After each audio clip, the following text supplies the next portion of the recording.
عرب میں جو بھی اخلاقی اب معاملہ ہو چکا تھا اس وقت جب کہ حضور کی بعثت ہوئی ہے، اس کا نقشہ اب آ رہا ہے سورۃ الماعون میں.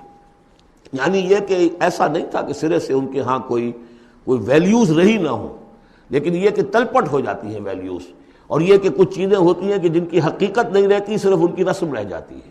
جیسے آج ہمارا حال ہے، رہ گئی رسم اذاں روح بلالی نہ رہی، فلسفہ رہ گیا تلقین غزالی نہ رہی. تو ان کے ہاں بھی یہ آ چکا تھا کہ اب وہ چونکہ جزا و سزا کے تصور سے محروم ہو چکے تھے، لہذا ارأیت الذی یکذب بالدین، کیا تم نے دیکھا اس شخص کو جو جزا و سزا کا انکاری ہے؟ کوئی جزا سزا نہیں، کوئی باعث بعد الموت نہیں. ان ہی الا حیاتنا دنیا نموت و نحیا وما یہلکنا الا الدار. اس دنیا کی زندگی کے سوا کوئی زندگی نہیں، ہم خود مرتے ہیں خود جیتے ہیں، اور ہلاک کرنے والی شے گردش افلاک کے سوا اور کوئی نہیں، ہم کوئی خدا کو نہیں مانتے. ایسے لوگ بھی تھے ان میں. ظاہر بات ہے کہ اس شخص کا کردار کیسا ہو جائے گا جو جزا و سزا کا منکر ہے. وہ تو یہی ہوگا بابر میں عیش کوش کہ عالم دوبارہ نہیں اس. جب کوئی اور زندگی دوبارہ ہے ہی نہیں، یہی زندگی ہے، کھاؤ پیو عیش کرو، جہاں ہاتھ پڑ سکتا ہو ڈالو، جو چیز حاصل کر سکتے ہو کر لو. کیوں جھجک رہے ہو کہ یہ برا ہے اور یہ اچھا ہے اور یہ جائز ہے اور یہ ناجائز ہے؟ پھر تو طریقہ یہی ہوگا. تو وہ کردار کیا بنتا ہے اگر جزا و سزا کا انکاری ہوگا انسان؟ تو کردار کیا بنے گا؟ فَذَلِكَ الَّذِي يَدُعُّ الْيَتِيمَ، وہی ہے کہ جو یتیم کو دھکے دیتا ہے. کیوں کھلائے یتیم کو؟ کون سا فائدہ ہے اسے سے؟ وَلَا يَحُضُّ عَلَىٰ طَعَامِ الْمِسْكِينِ، اور کسی مسکین کو کھانا کھلانا خود تو درکنار، کسی اور کو بھی اس کے لیے کوئی تلقین کرنے کو تیار نہیں. اس لیے کہ اندیشہ یہ ہے کہ میں اسے تلقین کروں گا تو پلٹ کر مجھ سے نہ کہے کہ تم کیوں نہیں کھلاتے.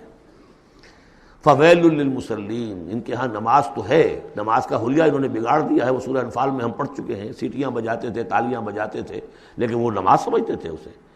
وہ طواف کرتے تھے خانہ کعبہ کا، اور اس میں سب سے اونچا طواف سمجھتے تھے اس کو کہ مادر ذات برہنہ ہو کر طواف کیا جائے. یہ سارے تکلفات ختم کر کے، اور بالکل جیسے دنیا میں آئے تھے، اللہ نے جب ہمیں بھیجا تھا تو اللہ کے گھر میں آئیں تو اسی طریقے سے آئیں جیسا کہ اللہ نے دنیا میں ہمیں بھیجا. اب ان کے یہ تصورات تھے. فَوَيْلٌ لِّلْمُصَلِّينَ الَّذِينَ هُمْ عَنْ صَلَاتِهِمْ سَاهُونَ، تو تباہی ہے، ہلاکت ہے، بربادی ہے ان نماز پڑھنے والوں کے لیے جو اپنی نمازوں سے غافل ہیں. اس کی روح ختم ہو چکی ہے، شکلیں بھی بدل دی گئی ہیں. ہمارے ہاں اللہ کا شکر ہے اس امت میں شکل نہیں بدلی ہے. صلو کما رأیتمونی اصلی، اللہ کا فضل ہے. اس طرح کی بدعات وہاں ہمارے ہاں نہیں ہے. لیکن یہ ہے کہ روح جو ہے، روح نماز، حضور قلب. آدمی نماز پڑھ رہا ہو تو احساس ہو کہ میں کس کے سامنے کھڑا ہوں، اور پھر جو کہہ رہا ہو اس کو سمجھ رہا ہو، اور خلوص و اخلاص سے کہہ رہا ہو ایاک نعبد و ایاک نستعین، پھر اس پر عمل کرتا ہو. وہ کہاں کتنے ہیں؟ ایک رسم ہے، رہ گئی رسم اذاں روح بلالی نہ رہی، فلسفہ رہ گیا تلقین غزالی نہ رہی. نماز و روزہ و قربانی و حج یہ سب باقی ہیں، تو باقی نہیں. الذین هم عن صلاتهم ساہون الذین هم یراؤون، اور اگر کوئی نیکی کا کام کرتے ہیں تو دکھاوے کے لیے، تاکہ اس سے کچھ شہرت ملے، بڑا بہت سخی آدمی ہے. وَيَمْنَعُونَ الْمَاعُونَ، لیکن ان کی شخصیت کے اندر پستی کا عالم یہاں تک آ گیا ہے کہ عام استعمال کی چیزیں بھی مانگے تانگے نہیں دیتے. عرب میں بھی رواج تھا بھئی کہیں سے کسی کے چولہے میں سے کوئی انگاری لے آؤ تاکہ ہم آگ روشن کر لیں. نمک ہے کسی سے مطلوب ہے تو اس کا کوئی جھجک نہیں ہوتی تھی، نمک دے دیا جاتا تھا. لیکن وہ لوگ ان چیزوں میں بھی آ کر شقی ہو جاتا ہے.